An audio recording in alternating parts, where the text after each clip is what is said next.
How y'all doing, YouTube? All right, so you obviously saw that video. I don't like the fact that I did that. To be honest with you, I love my wife dearly. You know, but I'm gonna explain a little bit something about what the situation has been like for, say, I guess since I started trying to get really, the Lord was getting me off of the heroin, right? It was like 10 years ago, and once I started getting clean, man, I just had this hole in my heart, man. Like, dope had taken up so much of my life. It was everything. All my friends were dope. Everything was about that. And when I got clean, I had so much depression, and I just felt so empty and depressed, and I'd had been called bipolar or whatever, since a kid. But basically, it was just basically a mental. I realized this has been being set up ever since I'm pretty sure since my stepfather, came into my life. I'm pretty sure he was a plant, and it's making it sound like it's all about me, and it's really not, man. Anyway, where was I at? Okay, so I'd been to the mental hospitals and all that. So, I knew I could get disability. So my wife and I decided that I should get disability. So I applied for it. 7 years later now, mind you, I'm not allowed to work. I'm not allowed to do nothing during that 7 years in order to get this money. And I waited that whole time, man, and was struggling with everything, bills and everything, and I was never made homeless or nothing like that because Bridget works. Well, after me being thrown into jail for a bunch of the gangstalkers were living in the B side of my house, and they were breaking in and stealing stuff. And by the time that I got arrested for assaulting this guy with a deadly weapon, and basically what happened was this guy came out and he pulled a plunger, and then he pulled a shovel on my mother-in-law and my wife, threatening to hit them both in the face, threatening to kill them. He's been already threatening to kill me and all this stuff, man. And like I said, breaking into my house so bad that I was having to put I literally had boards across the windows in my bedroom and in my garage. Every window, every door was boarded up. And detectives saw this. Everybody saw this stuff, and everybody knew what was going on because they erased all the 911 calls that we made on them. Okay, so finally I'm done with being locked up, getting out on probation, not doing the probation because I'm like, fuck these people, excuse my language, screw these people. I then turned myself in because I needed to take care of this stuff, and I wasn't running from anybody. I just was going to do the time, and the whole time I was in jail the first time, man, I was so worried. They were threatening my wife, following her around. She said she was having to carry a knife on her. So like I would do anything to get out of jail. So I signed for like the maximum sentence to get out so I could protect my family.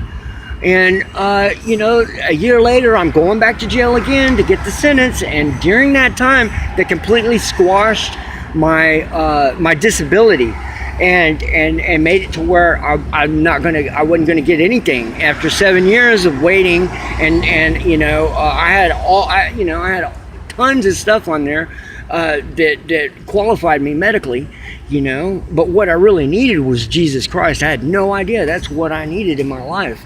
And I'm so sorry, Father, for not turning to you. So that brings me to what? That's like 9 years of being gang stalked and basically tortured in every apartment I lived in, every house, everywhere. People in one apartment, I remember there was a murder-suicide in the apartment right next to it, man. So these spirits were all around me, trying to get to me, trying to murder me. And I know.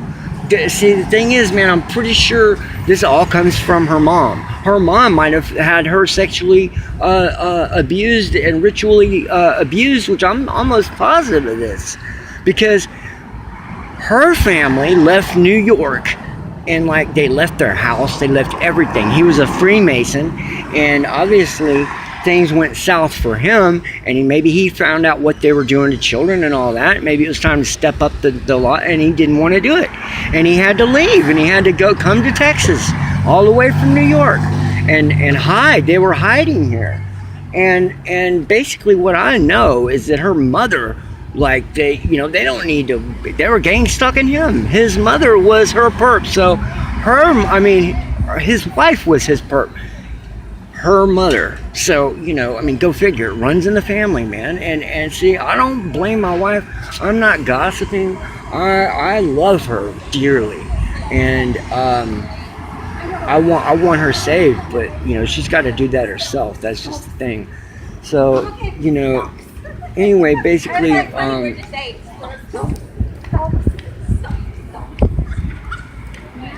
anyway, so I'm basically done with this video. I think I'm going to be done doing the targeted individual stuff, just simply because I need to be focusing on Jesus Christ. Period. I need to be dealing with I need to be dealing with spreading the word, and I'm not spirit filled right now. I'm having trouble just even smiling. And I'm ready to just do his will that he saved me to do.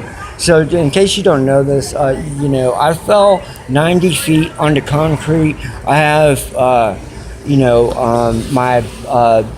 my pelvis is plates in the front and the back.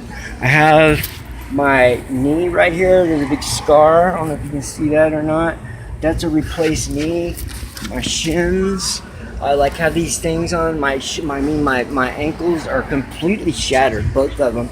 But see, I stand just fine. I'm good, That's what Jesus Christ can do right there, man. A year ago, my hand, I play guitar, and my hand has this scar. See that scar down there? That's where they completely rebuilt, took bones out of my hand and everything. They took bones out of my hand. And I play guitar really well, and I'm very happy about this. So yeah, I think I'm just done with doing targeted individual stuff because I'm focusing on the wrong stuff. And I'll start a new channel dealing with Jesus Christ, and I'll let whoever wants to know about that, what channel I do, and try to do something with some music. That's what I'm doing right now, is I'm starting my little Christian guitar, or I don't know if I want to call it Christian, man. I don't know how to put that out there, but I serve Christ, I serve Christ, but I'm not a typical Christian. I don't like the churches, but I got to find some fellowship, and I got to be doing his will. So I'm gonna bid you all a good night and say that I love you all, and I really appreciate the comments that you left. Humble Revolver, if you get this, that really you really did help me with what you said there, because yeah, man, I've been a protected investment. I've just had witchcraft on me my entire life, man. I escaped a Masonic family and didn't know I escaped a Masonic family, and then my father, my stepfather, turns out that I get this new dad, and my new dad is somebody who came back from Nazi Germany with someone escaped from Auschwitz. So who knows what kind of crap I'm in. He was an interrogator, for the Americans, and we all know that they didn't win. They didn't lose the war. The Americans didn't win. I mean, we brought them back over here. So anybody who's worried about fearing the Nazis and fearing them, man, they're just gonna have to kill us. You know what I mean? They're just gonna have to kill us and send us home. We gotta die sometime. So anyway, I love you guys, and I'm out of here, man. Y'all have a good night. Bye.